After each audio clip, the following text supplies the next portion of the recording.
Hello दोस्तों, आज मैं आपको काल भैरवी स्वामी का दर्शन कराने के लिए आया हूँ।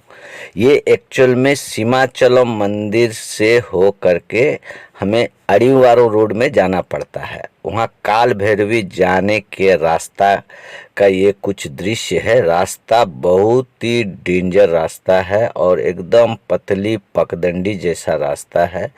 और इस रास्ते में इतनी बड़ी बड़ी गड्ढा और पहाड़ी पत्थर और वगैरह रहता है, लेकिन उतने खराब रास्ते में भी बहुत सारे लोग यहाँ दर्शन करने के लिए जाते हैं। एक्चुअल में अमावस्या के दिन यहाँ बहुत भीड़ होती है। काल भैरव स्वामी का जो जाने के वे में आप देखिए, पूरे जंगल के बीच से होते हुए, पहाड़ों के बीच से होते हुए हम जाते हैं। ये पार्किंग है, पार्किंग के पास आपको दृश्य दिखा रहा हूँ रास्ते का। और देखिए, ये अद्भुत मतलब दृश्य है और पहाड़ों के बीच में इसका छोटा सा मंदिर है काल भैरव स्वामी का। और ये एक्चुअल में अमावस्या के दिन में यहाँ पर ही पूजा पाठ किया जाता है और बहुत ही ज़बरदस्त लोकेशन है। जंगल के बीच में हरी हरी वादियाँ और पहाड़ों की खाई में बनी हुई ये एक मंदिर है काल भैरव स्वामी की। और उसकी आसपास का दृश्य भी बहुत ही मस्त है। ये काल भैरव स्वामी का प्रतिमा है और उनकी मंदिर के पास हम जैसे ही पहुँचे और वहाँ से होते हुए काल भैरव स्वामी का दर्शन करने के लिए हम आगे से, और जैसे हम काल भैरव स्वामी मंदिर के पास पहुँचे, प्रणाम करके फिर हम मंदिर दर्शन करने के लिए गए। मंदिर हम और हमारे परिवार के साथ काल भैरवी स्वामी का दर्शन किए।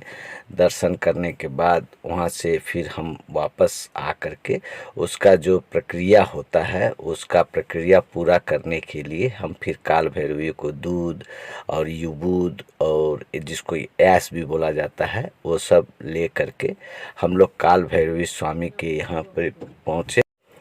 पहुंचने के बाद हम शिव जी के ऊपर में जल चढ़ाए, फिर दूध चढ़ाए, फिर युबूत चढ़ाए, उसके बाद नारियल वगैरह फोड़ करके उनको भोग लगाए। प्रसादी लगाने के बाद फिर हम वहाँ से, जब भगवान का पूजा अर्चना करने के बाद, हम नारियल वगैरह चढ़ाने के बाद, सारा प्रक्रिया करने के बाद फिर हम काल भैरव का प्रदक्षिण किए, जिसको प्रदक्षिण बोला जाता है। जो हम काल भैरव का चक्कर लगाते हैं, जिससे हमारा जो भी शनि दोष रहता है वो कट जाता है, ऐसा मानना है।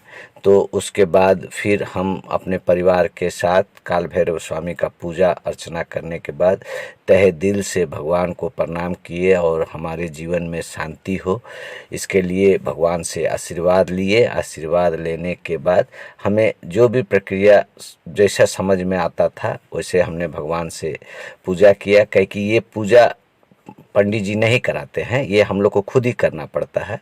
और उसके बाद हम प्रतिमा के चारों बगल प्रक्रिया किए और उसके बाद उनका जो ये है अर्चना होती है, अर्चना वगैरह सब कुछ करने के बाद आराम से पूजा पाठ करके फिर हम वहाँ से जो भी उसका नियम है भगवान का, ऐसे काल भैरव स्वामी के यहाँ तो आदमी शराब भी चढ़ाते हैं। भैरव स्वामी जो होते हैं बहुत उग्र रूप जिसको बोला जाता है। एक्चुअल में इसके पूजा में कोई भी कमी नहीं होनी चाहिए। एक्चुअल में भैरव स्वामी जो है वो उनका बहुत ही उग्र रूप है और इनको बहुत शांत स्वभाव से पूजा करना पड़ता है। और इसीलिए शनिवार के दिन और रविवार के दिन काल भैरव स्वामी में बहुत ही भीड़ होती है और यहाँ पर ही सभी आदमी पूजा पाठ करके अपने जो शनि दोष होती है, चाहे उनके जीवन में जो भी कष्ट होता है, उस कष्ट को दूर करने के लिए आते हैं और पूजा पाठ करते हैं।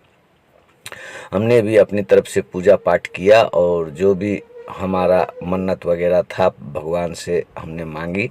और वहाँ से निकलने के बाद अद्भुत दृश्य के साथ हम आगे पहुँचे। ये हमारा ट्रैवल्स का नंबर है, आपको किसी तरह का इन्फॉर्मेशन हो तो हमें फ़ोन ज़रूर कर लीजिए। फिर ये मंदिर के नीचे में बट पेड़ है, इसके नीचे में दीप जलाना पड़ता है। फिर हमने वो दीप भी जलाया।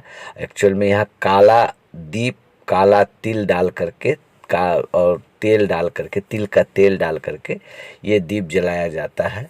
और दोस्तों, ये वीडियो आपको कैसा लगा?